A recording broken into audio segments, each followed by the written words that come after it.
Hoy vamos a estudiar en profundidad acerca del tema de los diezmos y las ofrendas.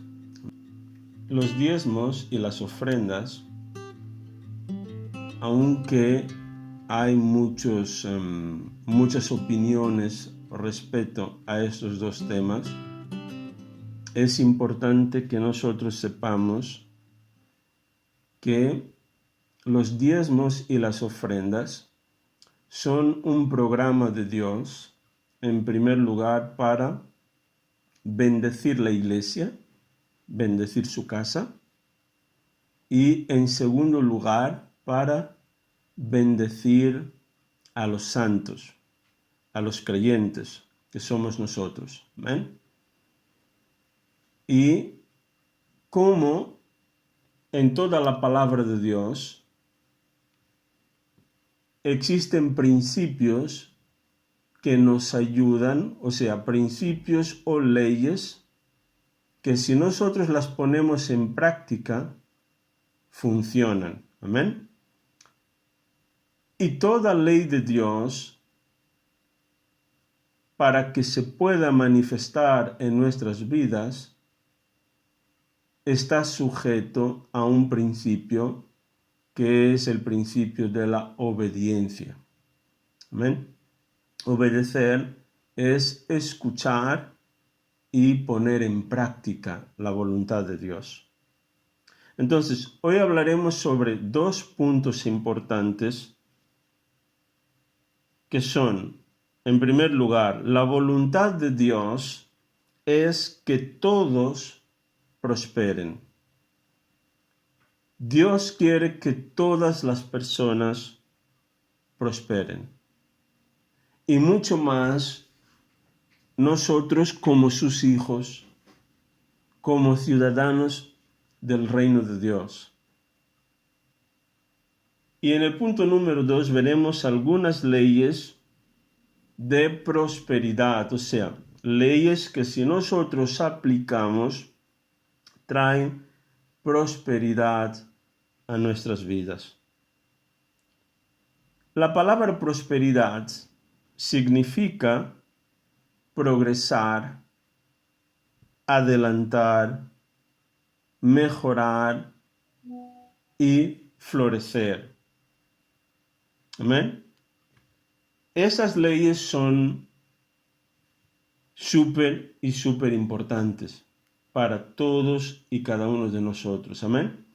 Si nosotros la ponemos en práctica, funcionarán. Porque la ley de Dios, la palabra de Dios, funciona siempre. Pero es importante que nosotros la obedezcamos y la pongamos en práctica. La prosperidad no tiene que ver solamente con tener dinero en el banco. Hay personas que creen que si uno tiene dinero en el banco, automáticamente es una persona próspera. No, prosperidad tiene que ver con tener todas nuestras necesidades suplidas. Amén. ¿De qué sirve a una persona tener mucho dinero, pero no tener salud? Entonces no es una persona próspera. Tener mucho dinero, pero no tener una familia estructurada. Amén. Esto no es prosperidad. Prosperidad significa también mejorar progresivamente de situación. Amén. Cuando nosotros estamos en Cristo, Dios no promete que una persona, por ejemplo, de la noche a la mañana, ella se convierte en una persona próspera. No. A la medida que uno va obedeciendo, va poniendo en práctica la palabra de Dios, ella va prosperando. Amén. Todo en el reino de Dios tiene que ver con un crecimiento progresivo. Pero es necesario que nosotros vayamos trabajando en el sentido de escuchar y practicar la palabra de Dios. Estoy insistiendo mucho en eso. ¿Por qué? Porque es importante. A veces no vemos cambios. ¿Por qué? Porque no estamos aplicando los conocimientos de la palabra de Dios. Y luego le cobramos al Señor. Ay, Señor, ¿por qué las cosas no funcionan? ¿Por qué no hay cambios en mi vida? ¿Por qué? Porque a lo mejor no estamos practicando lo que estamos escuchando. ¿Amén? Entonces, podemos abrir, por favor, Tercera San Juan, el verso 2. Si alguien tiene la Biblia Reina Valera y quiere leer para nosotros, agradecería, por favor. Te dicen, amado, yo deseo que tú seas prosperado en todas las cosas y que tengas salud, así como prospera tu alma. ¿Amén? ¿Es esta Sí, versión? es esta versión. Sí. Gracias. Gracias, Ada. Entonces, el apóstol Juan estaba diciendo aquí que ¿cuál es la voluntad de Dios? La voluntad de Dios es que seamos prosperados en todo, así como prospera nuestra alma. Amén.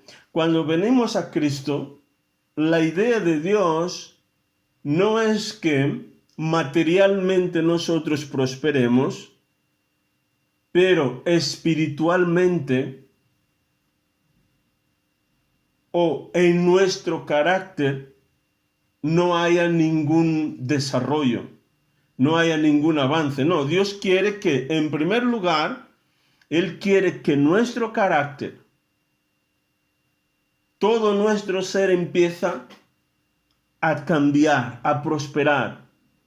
Y luego eso se reflejará exteriormente. Porque muchas veces si Dios te da ciertas cosas y tú en tu carácter no hay ningún cambio, cometerás los mismos errores anteriores. Eso es como, por ejemplo, un padre. Él lo primero que quiere es que su hijo crezca, madure, antes de confiarle cosas importantes.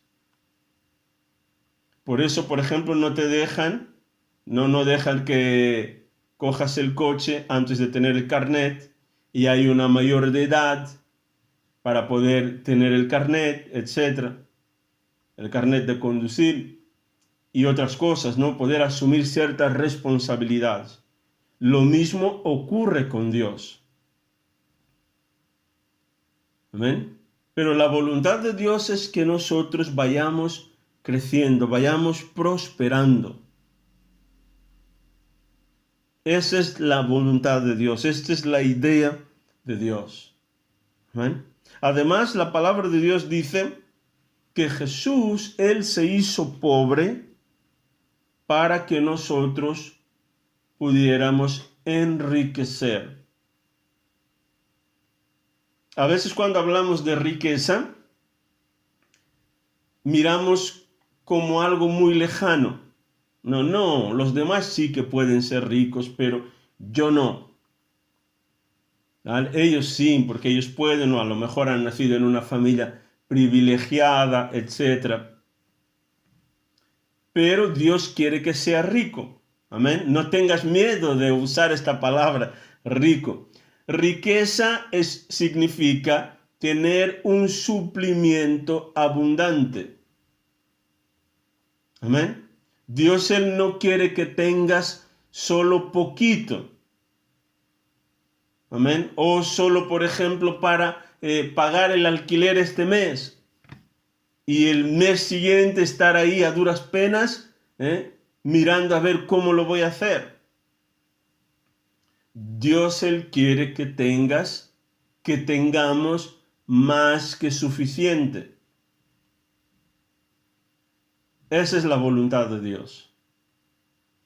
Él no quiere que andemos ahí apretados, afligidos. Esa no es su voluntad.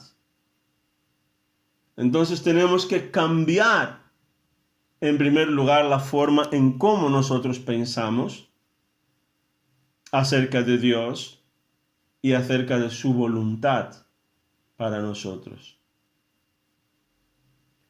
Segunda Corintios capítulo 8, el verso 9. Segunda Corintios 8, 9.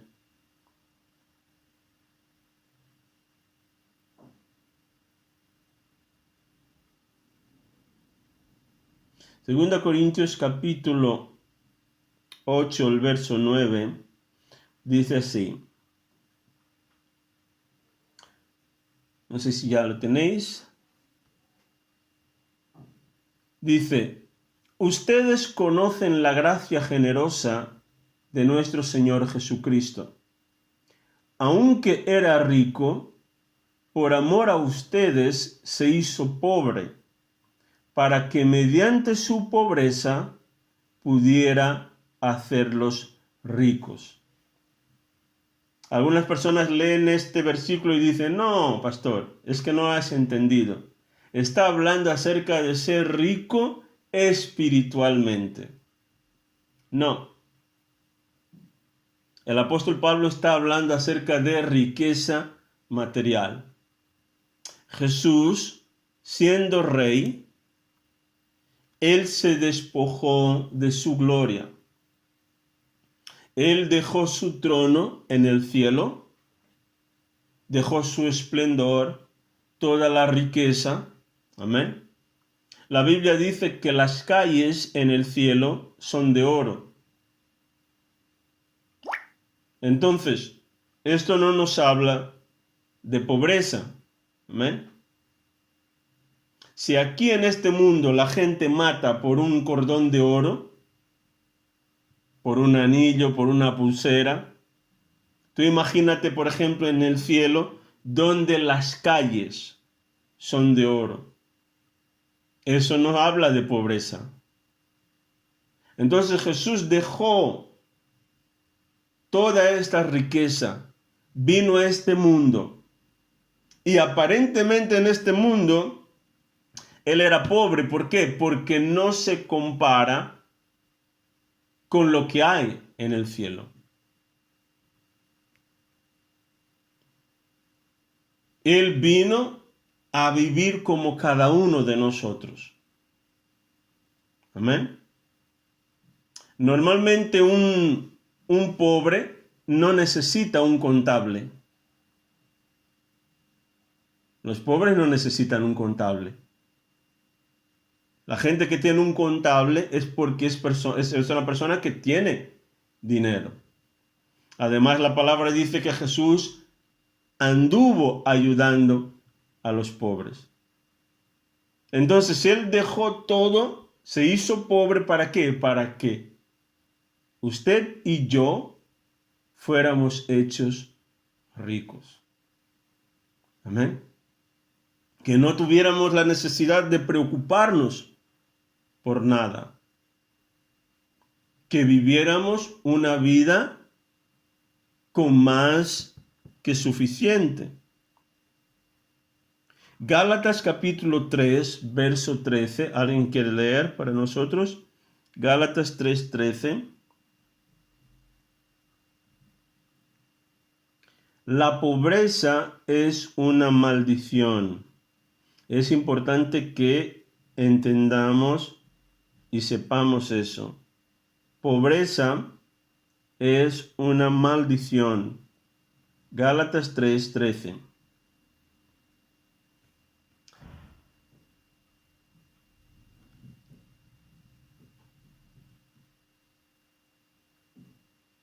Hola Nuria, no sé si tienes ahí tu Biblia, ¿quieres leer?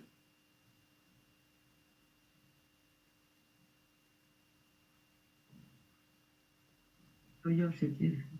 Sí, ya lo tienes, ¿no? Sí. Dice. ¿Lo tienes, Nuria? No lo encuentro todavía. Vale. Aparte me tengo anginas. Ah, no sé.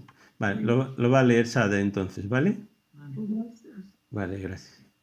Pero Cristo nos ha rescatado de la maldición dictada en la ley, cuando fue colgado en la cruz.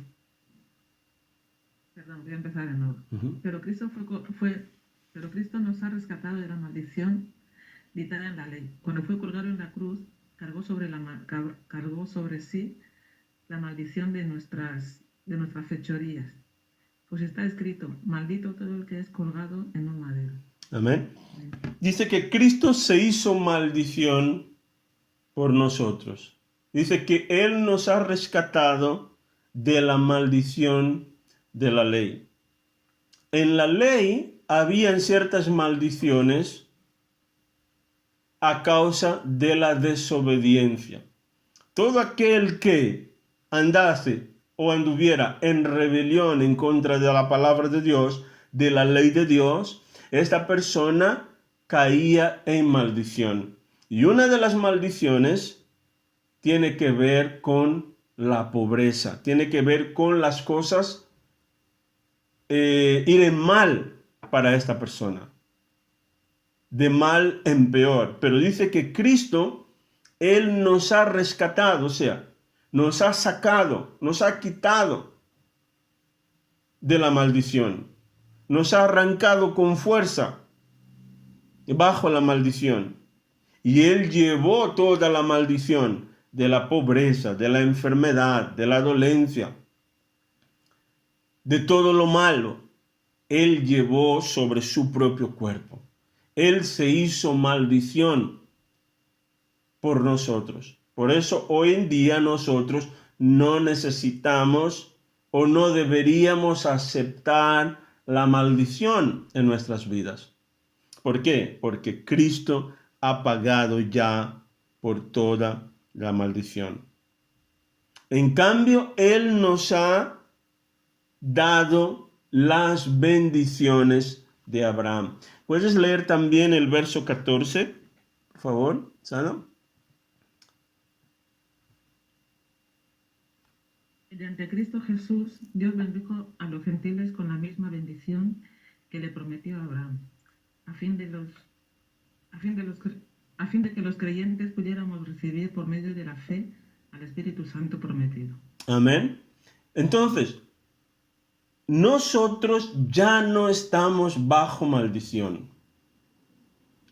Con la misma bendición que Dios bendijo a Abraham, hoy somos parte de esta misma bendición a causa de Cristo.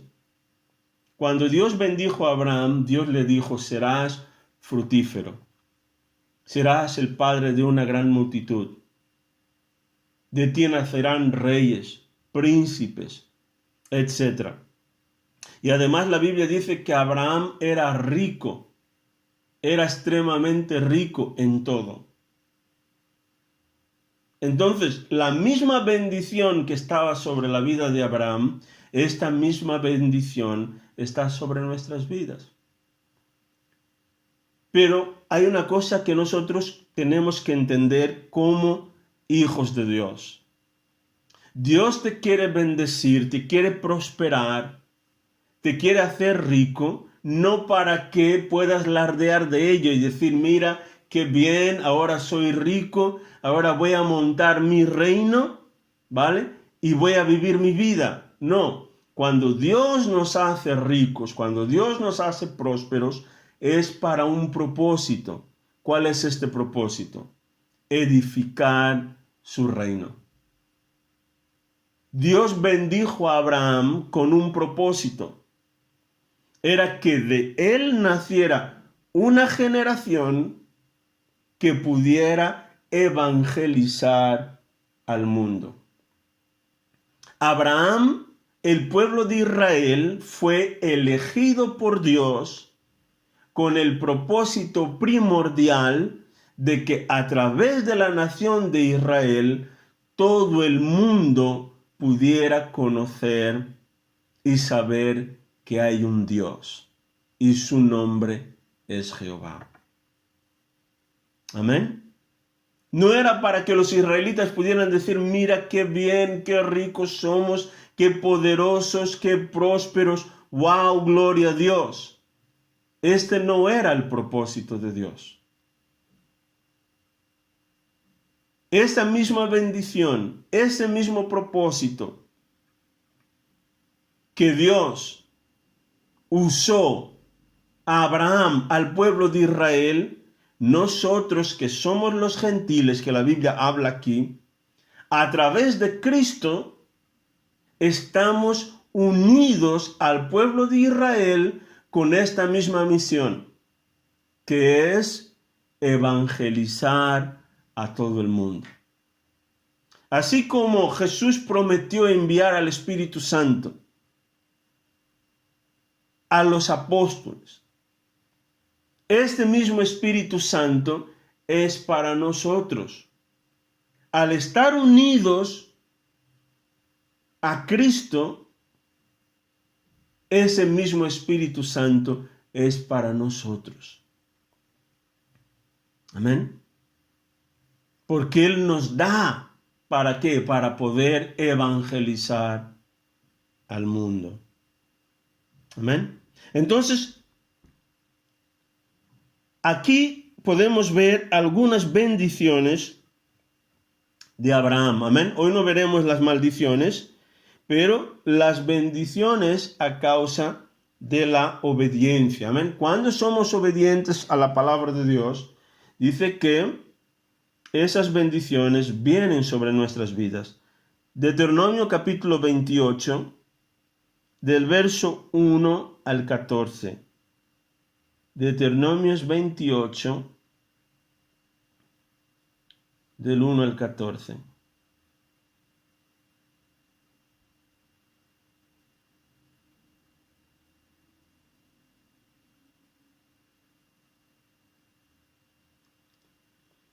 Yo voy a leer hasta el 7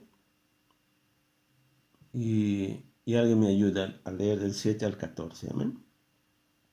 Dice: si obedeces al Señor tu Dios en todo y cumples cuidadosamente sus mandatos que te entrego hoy, el Señor tu Dios te pondrá por encima de todas las demás naciones del mundo.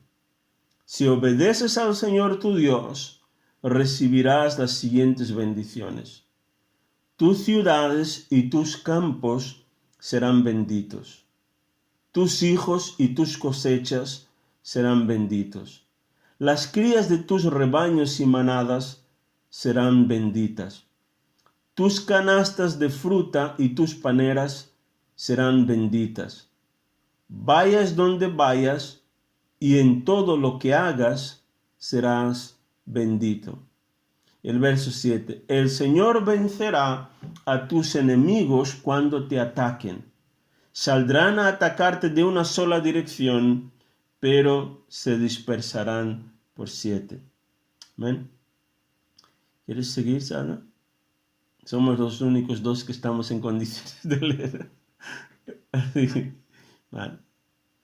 El Señor te asegurará bendición en todo lo que hagas y llenará tus depósitos con granos. El Señor tu Dios te bendecirá en la tierra que te da. Si obedeces los mandatos del Señor tu Dios y andas en sus caminos, el Señor te confirmará como su pueblo santo, tal como juró que haría. Entonces todas las naciones del mundo verán que eres el pueblo elegido por el Señor y quedarán asombrados ante ti. El Señor te dará prosperidad en la tierra que les juró a tus antepasados que te daría. Te bendecirá con muchos hijos, gran cantidad de animales y cosechas abundantes. El Señor enviará lluvias en el tiempo oportuno desde su inagotable tesoro en los cielos y bendecirá todo tu trabajo. Tú prestarás a muchas naciones, pero jamás tendrás necesidad de pedirles prestado. Si escuchas los mandatos del Señor, tu Dios, que te entrego hoy y los obedeces cuidadosamente, el Señor te pondrá a la cabeza y no en la cola, y siempre estarás en la cima, nunca por debajo. No te apartes de ninguno de los mandatos que te entrego hoy, ni sigas a otros dioses, ni les rindas culto. Amén. Entonces vemos aquí que la condición para que estas bendiciones vengan a nuestras vidas tiene que ver con la obediencia. Es obedecer a los mandatos del Señor. Amén. Ahora veremos algunas leyes de prosperidad. Las leyes de prosperidad son principios bíblicos que si nosotros aplicamos, ¿vale?, resultan en un crecimiento progresivo o una mejora progresiva de situación. Lo que nosotros llamamos o conocemos como prosperidad. Amén. Vamos progresando, vamos adelantando, vamos mejorando, vamos floreciendo en nuestras vidas. Uno de estos principios los podemos encontrar en Lucas, San Lucas capítulo 6, el verso 38. Lucas 6, 38.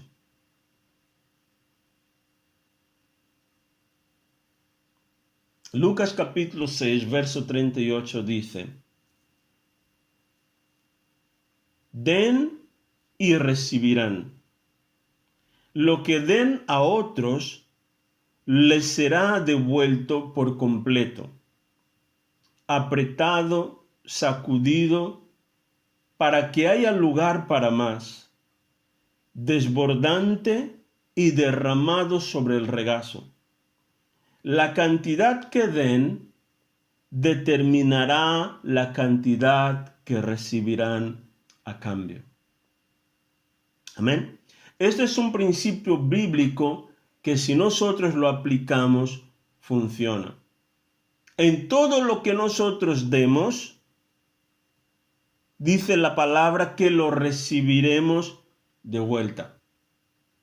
Pero somos nosotros los que determinamos lo que vamos a recibir de vuelta.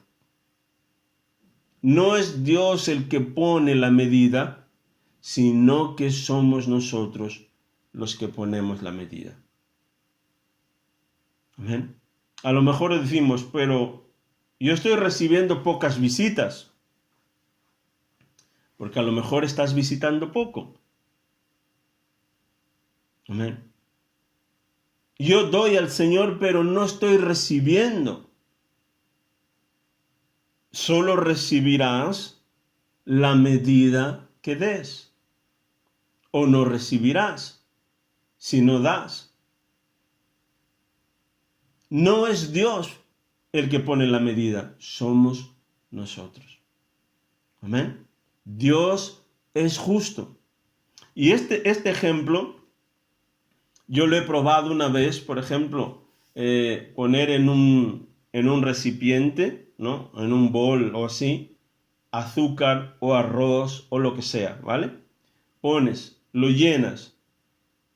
Una vez que lo sacudes un poco, ¿qué es lo que ocurrirá?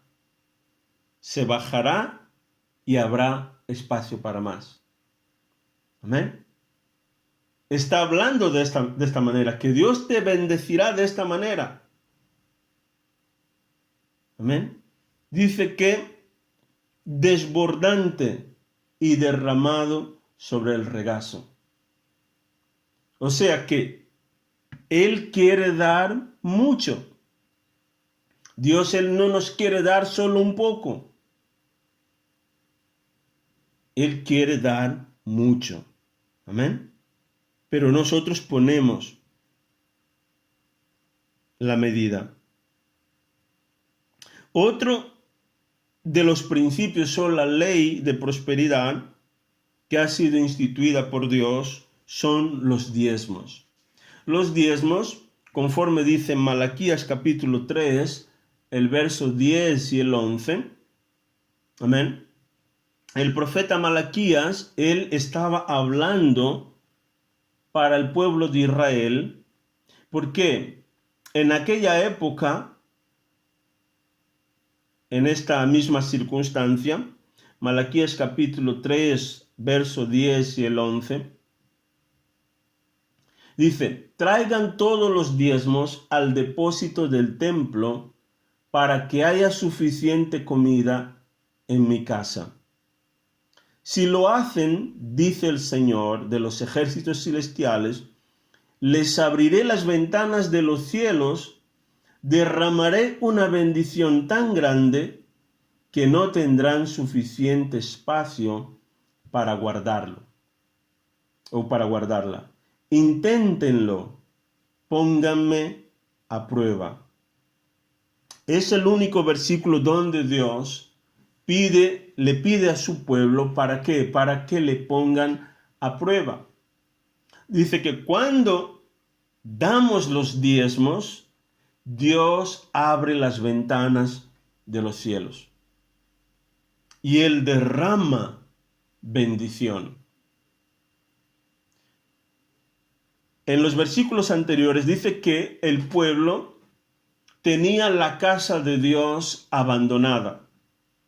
Y ellos se quejaban, Señor, ¿por qué no estamos prosperando? ¿Por qué no estamos avanzando? ¿Por qué parece que las cosas financieramente no funcionan? El verso 7 dice, desde los días de sus antepasados han despreciado mis decretos y los han desobedecido. El pueblo no estaba obedeciendo los mandamientos del Señor. Y dice, ahora vuelvan a mí y yo volveré a ustedes, dice el Señor de los ejércitos celestiales. Pero ustedes preguntan, ¿cómo podemos volver cuando nunca nos fuimos? Ellos decían, Señor, nosotros estamos aquí, seguimos haciendo las mismas cosas. El verso 8 dice, ¿debería el pueblo estafar a Dios? Sin embargo, ustedes me han estafado. Pero ustedes preguntan, ¿qué quieres decir? ¿Cuándo te hemos estafado? Dice, me han robado los diezmos y ofrendas que me corresponden. Dios estaba diciendo que los diezmos y las ofrendas son algo que son de Él. No es algo para nosotros. Es algo que Dios ha determinado para Él, para su casa. Pero el pueblo no lo estaba haciendo. No estaba obedeciendo en esta área específica. Entonces Dios le dijo, mira, volved a mí. Volved a obedecer mis mandamientos. Y yo abriré las ventanas de los cielos. Yo derramaré bendiciones sobre vuestras vidas. Luego Dios promete en el versículo 11, dice, sus cosechas serán abundantes, porque las protegeré de insectos y enfermedades. Las uvas no caerán de las vides antes de madurar, dice el Señor de los ejércitos. Dios estaba diciendo, no tendréis pérdidas en vuestros negocios. O sea, habrá suficiente.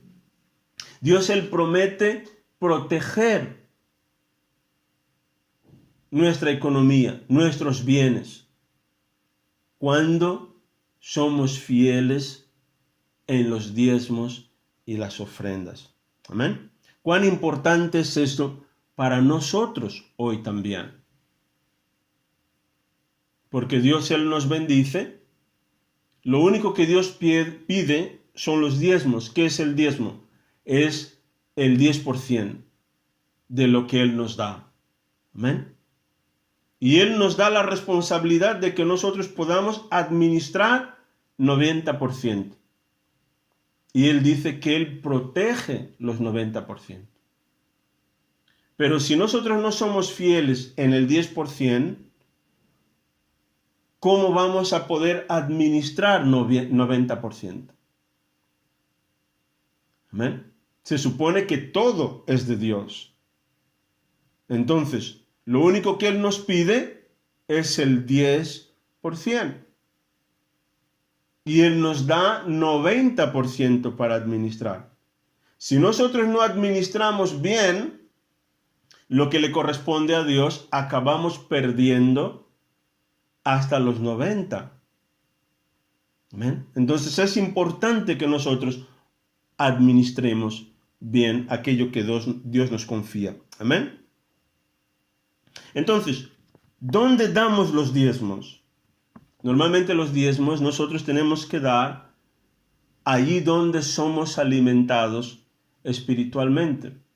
Hay muchas personas que dicen, no, pastor, pero yo podía coger estos diezmos y darles a una organización, ¿no?, de caridad. O podía ayudar a una persona en la calle. O podía coger este dinero pues y guardarlo. Pero el 10% le corresponde al Señor. Dios ha apartado, ha establecido que esto es para su casa. Amén. De los 90% uno puede coger lo que quiera y ayudar a los pobres, a las viudas o dar a quien sea. Pero el 10% en específico le pertenece a Dios. Amén. Luego, ¿qué son las ofrendas? Las ofrendas es todo aquello que va más allá del diezmo. Diezmo es un 10%. Una ofrenda es un valor que no tiene un límite. Amén. Es algo que uno siente en su corazón y darle al Señor. Amén. Entonces, ¿cuál es la actitud correcta? Es buscar en primer lugar el reino de Dios, como dice en Mateo 6:33. No necesitamos abrir. Dice, mas buscad primeramente el reino de Dios y su justicia, y todas las demás cosas os serán añadidas. Cuando nosotros damos prioridad a Dios con nuestros diezmos y nuestras ofrendas, dice la palabra que todo lo demás nos será añadido. Cuando honramos a Dios en primer lugar. Amén. Y Él no miente. Dios no miente. Él dice, pruébame. Y Él abre las ventanas de los cielos. Amén. Hay un secreto muy importante que quiero compartir con vosotros, es que Dios, Él no multiplica los diezmos. Muchas veces pensamos, si yo doy los diezmos, automáticamente entonces Dios va a multiplicar. No, Dios multiplica lo que son las ofrendas. Los diezmos es algo que es parte de Dios. Amén. Tiene que ver con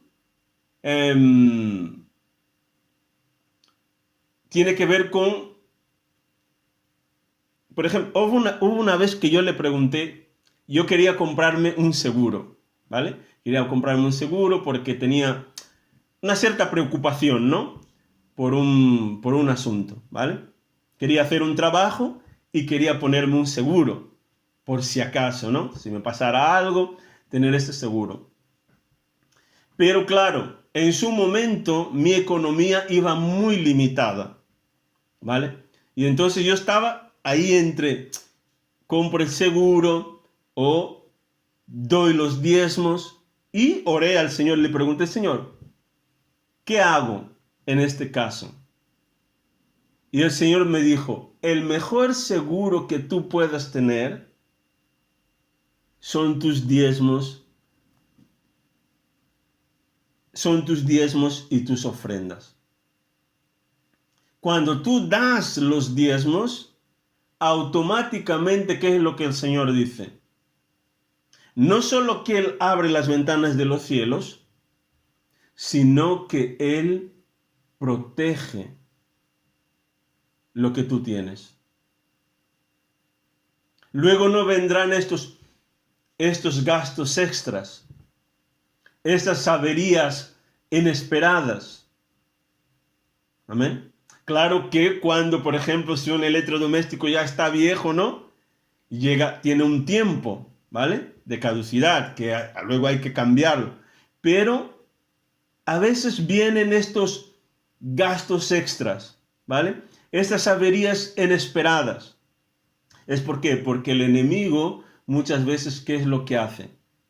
Como él ve una puerta abierta, entonces es una forma que él usa para poder robarnos. ¿Amén? Entonces, mi consejo es que nosotros busquemos ser fieles a Dios en estas áreas. Amén. En nuestros diezmos y nuestras ofrendas. Claro que cada uno sabe su economía. A lo mejor uno dice, pastor, ahora mismo pues yo no puedo, pero empieza poco a poco, ¿vale? Empieza, toma la decisión de dar el primer paso, ¿amén? Siendo fiel al Señor, porque Él quiere bendecirnos. Entonces, los diezmos, como ya hemos visto, fueron instituidos por Dios. Veremos 3 ejemplos, ¿vale? De los diezmos antes de la ley. Hay muchas personas que dicen, no, pero nosotros no debemos de dar los diezmos. ¿Por qué? Porque los diezmos fue en el tiempo de la ley, ¿vale? Y no es para nosotros. No, los diezmos han sido establecidos mucho antes de la ley de Moisés. Veremos otro ejemplo durante la ley de Moisés y finalmente después de la ley de Moisés, que fue ya en el Nuevo Testamento cuando Jesús estuvo aquí en este mundo. Amén. Podemos abrir Génesis 14. Génesis, el capítulo 14, verso 18 al 20.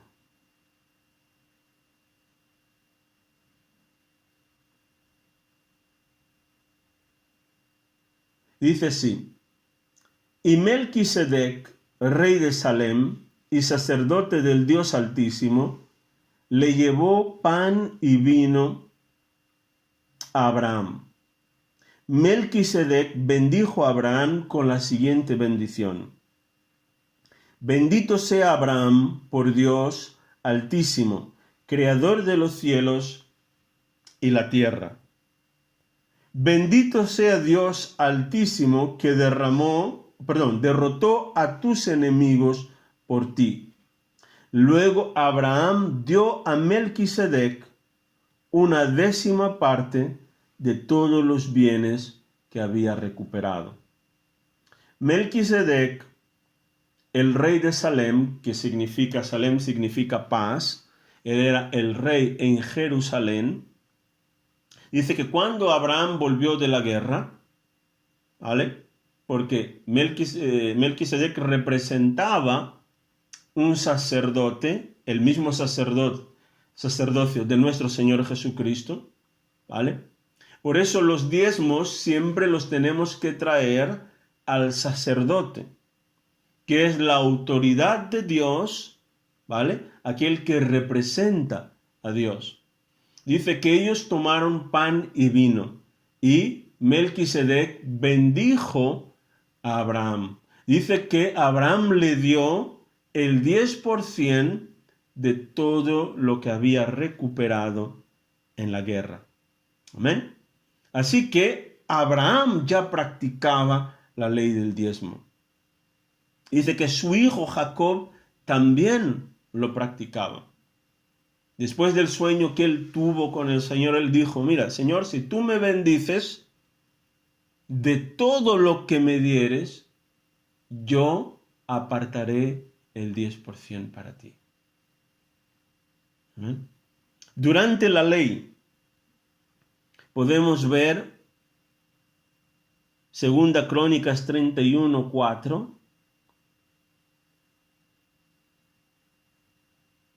Segunda Crónicas, capítulo 38, del versículo 4. No, perdón, 31, versículo 31. Segunda Crónicas 31, 4 al 6. Dice así: además, exigió al pueblo de Jerusalén que llevara una parte de sus bienes a los sacerdotes y levitas, para que ellos pudieran dedicarse por completo a la ley del Señor. Cuando los israelitas escucharon estos requisitos, respondieron con generosidad. Dieron la primera porción de su grano, vino nuevo, aceite de oliva, miel y de todo que producían sus campos. Llevaron grandes cantidades, el diezmo de todo lo que habían producido. La gente que se había mudado de Israel a Judá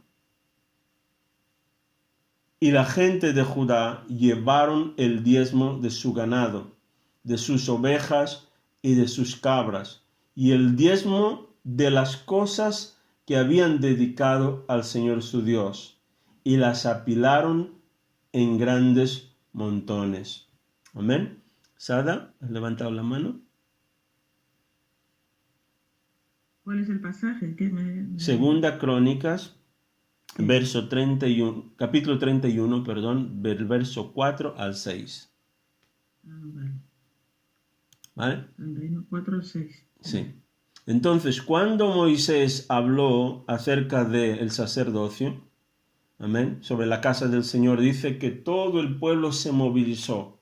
Amén. Han recogido los diezmos de todo lo que tenían, y llevaron a la casa de Dios. ¿Para qué? Para que los sacerdotes se pudieran dedicar enteramente a la obra de Dios. O sea, ellos no querían que los sacerdotes trabajaran en otra cosa, que los sacerdotes se dedicaron solamente a servir al Señor. Amén. Y Dios nos ha llamado a eso, a que nosotros como iglesia podamos apoyar la obra de Dios. Amén. Para que la obra avance. Ahora veremos los diezmos después de la ley. Amén. En el Nuevo Testamento. Y con eso acabamos. Mateo, capítulo 23, el verso 23. Mateo 23, 23.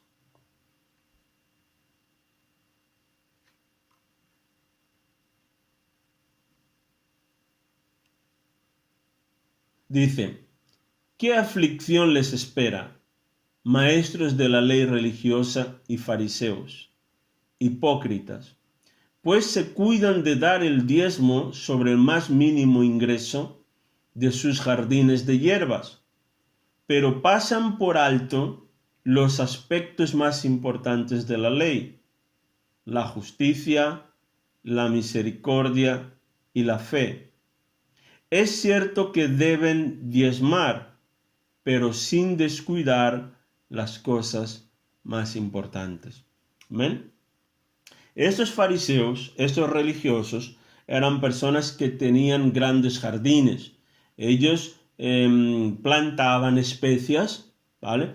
Y entonces, de esas especias, todo lo que vendían, los ingresos o el dinero que adquirían, ¿vale? Ellos daban el diezmo de eso.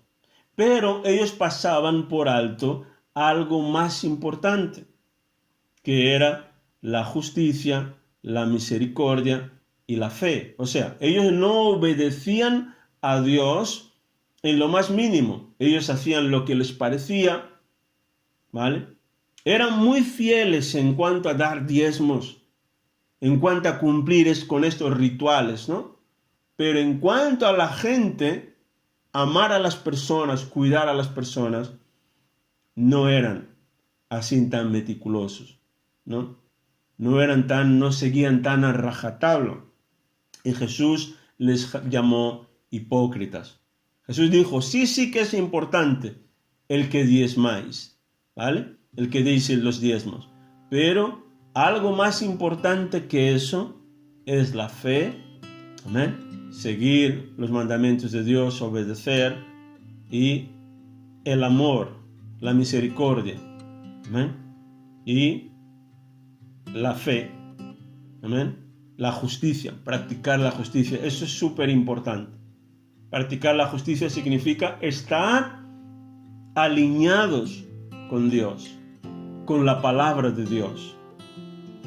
Practicar la verdad. Amén. Porque no sirve de nada que uno diezme, diezmos, ofrendas, sea muy religioso, siga los rituales, está en todas las reuniones, etc. Pero no obedezca la palabra, no ame a los hermanos, no practique una fe genuina y no sea misericordioso. O sea, tener compasión